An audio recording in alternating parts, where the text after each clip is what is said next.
Hi friends, 20 வருஷத்துக்கு முன்னாடி release ஆன ஒரு பழைய படம் இந்த அளவுக்கு சாதனைகள் செய்ய முடியுமா, இத்தனை கோடி ரூபாய் வசூலை குவிக்க முடியுமான்னு உலக சினிமாவையே திரும்பி பார்க்க வச்சிருக்கு கில்லி. வாங்க கில்லி செஞ்சிருக்க சாதனைகளை நாமளும் பார்க்கலாம். தமிழ் சினிமா இண்டஸ்ட்ரி மட்டும் இல்ல, இந்தியன் சினிமா இண்டஸ்ட்ரியிலேயே வேற எந்த ஒரு படமும் செய்யாத சாதனையை நம்ம தளபதியோட கில்லி செஞ்சிருக்கு. பாலிவுட் ஹாலிவுட் படங்கள் கூட ரீரிலீஸ்ல செய்யாத சாதனையை கில்லி செஞ்சுட்டு இருக்கு. வேர்ல்டு ஃபுல்லா கில்லி ரிலீஸ் ஆன எல்லா தியேட்டர்ஸ்லயும் ரசிகர்கள் கில்லியை கொண்டாடிட்டு இருக்காங்க. தமிழ்நாட்டில் 3வது வாரத்திலையும் நிறைய தியேட்டர்கள்ல கில்லி சக்சஸ்ஃபுல்லா ஓடிட்டு இருக்கு. 20 வருஷத்துக்கு முன்னாடி காலேஜை கட்டடிச்சிட்டு கில்லி படம் பார்த்தவங்க இப்ப மறுபடியும் அவங்க பசங்களோட தியேட்டருக்கு போய் கில்லி படத்தை பார்த்து ரசிக்கிறாங்க.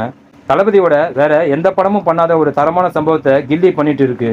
அது என்னன்னா, கில்லி ஓடிட்டு இருக்க தியேட்டர்ல ஆண் ரசிகர்களுக்கு ஈக்குவலா அதிக அளவு பெண் ரசிகைகள் தியேட்டர்ல எழுந்து டான்ஸ் ஆடிட்டு இருக்காங்க.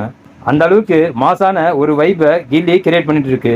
Kamala theatre managing director Vishnu Kamal ஒரு பேட்டியில கில்லி 3வது வாரமும் அட்வான்ஸ் புக்கிங் ஃபுல்லா போயிட்டு இருக்கிறதாகவும், லியோ படத்துக்கு ஈக்குவலா கில்லி படத்துக்கும் ஃபுட்பால் அதிகமாயிட்டே போறதா சந்தோஷமா சொல்லியிருக்காரு.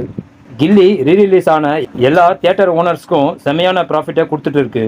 தளபதி விஜய் கூட கில்லி படத்துல வில்லனா நடிச்சிருந்த பிரகாஷ் ராஜ் ஒரு இன்டர்வியூல தளபதி மாதிரி ஒரு மாஸ் ஹீரோ கூட நடிச்சா எங்களை மாதிரி வில்லன் நடிகர்களுக்கு ஃபேன்ஸ் அதிகமாக கிடைப்பாங்க.